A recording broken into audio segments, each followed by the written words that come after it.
Welcome to the podcast of the Political Page blog with commentary from an attorney and entrepreneur on the political and social issues of the day, from a rationalist, libertarian, and often irreverent perspective.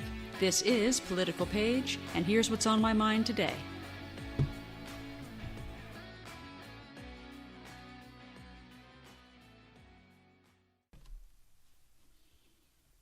Hello and welcome to the podcast, to the Political Page blog. This one is dated the 11th of October, 2019, and it is entitled Vintage Trump and Middle America. That coarse Minnesota rally is precisely why Donald Trump will be reelected.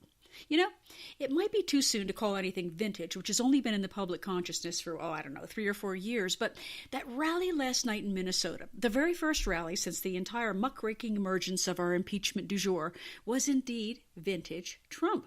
The location was vintage Trump. You know, American presidents usually speak in places where they are cozily welcome. Tucker Carlson, for example, quipped that the Republican presidents only give speeches in Naples, Florida once they're elected, but not Trump. While Hillary Clinton ignored the Rust Belt and the reliable blue state strongholds of Wisconsin and Illinois and Minnesota in 2016, Trump stumped there, and he broke the blue wall and got elected. He has held dozens of rallies since, in cities red and blue and states red and blue, and he takes it right into the lion's den, and honest to God, he seems to thrive on it.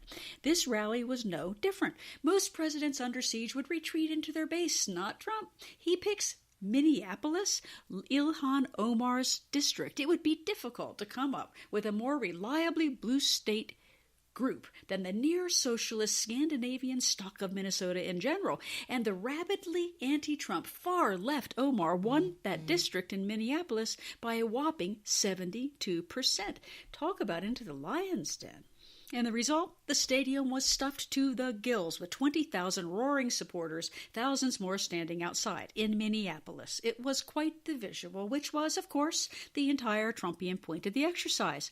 Trump, as usual, was crowing to the crowd about the crowd size, and the sour media, as usual, felt obligated to take the usual limp protests at his claim. My favorite one was the hilarious pointing out by one media organization, and I am not making this up, that it wasn't such an impressive thing because the Timberwolves-Warriors basketball game also filled that stadium back in 2017. So there.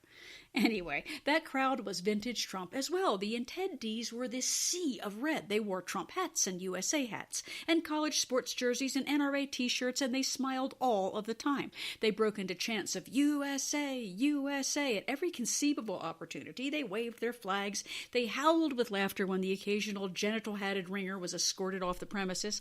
They good-naturedly booed at the media, an act which assuredly will be spun by fragile metrosexual journalists into a terroristic threat to their life and limbs. Oh my, and they cheered with teary eyes when Trump brought the Cops for Trump officers onto the stage and shook every single hand. Meanwhile, the protesters outside were shouting F the cops, and a petulant mayor provided 4 porta potties for about 30,000 people. Inside, everybody in there looked like an extra from the Andy Griffith TV show. The outside protesters, they looked like the date you never want your kid to bring home. Angry, dirty, disheveled, destructive, and consumed with bitterness. The dichotomy was visual, and it was painful, and however satisfying were the pettiness and tantrums to the genital beanie brigade, it does not play well with Middle America, because Middle America was busy inside voicing full-throated approval for both the president and every stage of his meandering rally address. And the address itself was also vintage Trump. It meandered, it was unscripted, it was heartfelt. There were times of substantiated braggadocio. The wall's underway, the economy's roaring, unemployment is at a 50-year low, an all-time bull market record in the stock market, new trade deals with nearly all our trading partners. China finally challenged a rebuilt military, small business deregulation, and the crowd cheered until it was hoarse. Middle America has prospered under this president, and they well know it. There were times of angry invective, the 3-year debacle of the Russia hoax, the weaselly deep state efforts to constantly leak and undermine, and the secretive impeachment inquiry. Without any vote to impeach, no chance to confront or question the accused, hearsay rumor monger, hearings in secrecy, no cross-examination, no opposing witnesses, no right to have counsel. The crowd shouted angry agreement over what Trump dubbed this insane impeachment witch hunt. And he described the effort to, quote, erase your votes like they never happened. And the roar went darker. Because Americans hold a deep-seated sense of fairness, and they know this isn't fair. They believe in democracy, and they know this nullifies their votes. And judging by these attendees, the Democrats may have just awakened a sleeping giant. Do you know Trump took in $125 million, dwarfing any Democrat, all of them together, in fact, in small donations after the impeachment effort started to ramp up. This crowd offered a visceral and visual reminder of just why that was. Middle America is angry, and this president knows it. And there were times of pathos, explaining why he withdrew the troops from Syria. Notwithstanding the 200-year-old war between Turkey and the Kurds, Trump described watching the cargo plane that carried the flag-draped coffins of American servicemen landing at Dover Air Force Base, the self-possessed parents who insisted they were doing okay until the cargo door lowered, and sounds like he had never heard issued from the bereaved, the mother who broke through the stiff military line to throw herself across the flowers and flags that draped her son's casket, the mutilated soldiers at Walter Reed Medical Center, and the military surgeons who labored against all odds to put them back together.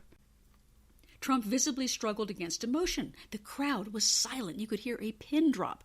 Some women in the seats behind him were openly weeping. Men in red Trump dozer hats lowered their heads to collect themselves in front of those cameras. Middle America is who sends young soldiers to fight those wars. They know this pain. And there were times of raucous humor. Other presidents under such unrelenting drumbeats of nonsensical attack might retreat into platitudes and the dignity of the presidency, but not Trump. He let loose. Minnesota had elected Omar, what he called an American-hating socialist. How the hell did that ever happen, he asked. Biden, he laughed, quote, was only a good vice president because he figured out how to kiss Barack Obama's ass. Oh my gosh, you should have heard the crowd on that one. And Biden's shady son Hunter also got it, with both barrels. Joe Biden's son Hunter got thrown out of the Navy and then became a genius in Wall Street in 2 days. He goes into a meeting with the Chinese and walks out with $1.5 billion for his fund. And then it came to that. He queried the crowd, whatever happened to Hunter? Where the hell is he? I have an idea for a new t-shirt. Where's Hunter? By the way, folks, t-shirts will probably be on sale by noon. He then swung around to the media, which has been in perfect talking point lockstep, labeling the allegations about Biden and his son as unsubstantiated, despite the video recording that we have of Biden bragging about the corruption. It's not unsubstantiated, you crooked sons of guns, Trump thundered to a raucous crowd. It's 100% true, and that one, the press sulked, brought down the House. And yes, it did. The Washington Post, like most of the legacy media now purchased by diehard leftists, was appalled by this coarseness, apparently unprecedented in American history. But like most of the skewed understanding of history that the recently educated American elite have, it's flatly wrong. This is exactly American politics as it was originally conceived of by politicians like Thomas Jefferson and John Adams, who variously accused one another of being, and I'm going to give you quotes here because they're so good, a hideous hermaphroditical character which has neither the force and firmness of a man nor the gentleness and sensibility of a woman. Or how's this one that it came back at him? A mean-spirited, low-lived fellow, the son of a half-breed Indian squaw, sired by a Virginia mulatto father. Woo! Talk about politically incorrect. But anyway, the Washington Post tells us that our founding fathers would be appalled by Trumpian coarseness. Middle America suspects, quite correctly, that our founding fathers wrote the book on it, because the founders knew what Trump knows. Elections are not decided by our elite. They're not decided by the entrenched bureaucrats in Washington, D.C., or the bipartisan establishment politicos who have had that town sewn up for 3 decades. They are not decided by push-pullers or effete media talking heads. They are decided by middle America. They are decided by the deplorables, by the bitter clingers to guns and religion. They are decided by that sea of red hats in very blue Minnesota. Jefferson and Adams knew that, and so does Donald Trump. And that, my friends, is why he will win another 4 years in 2020.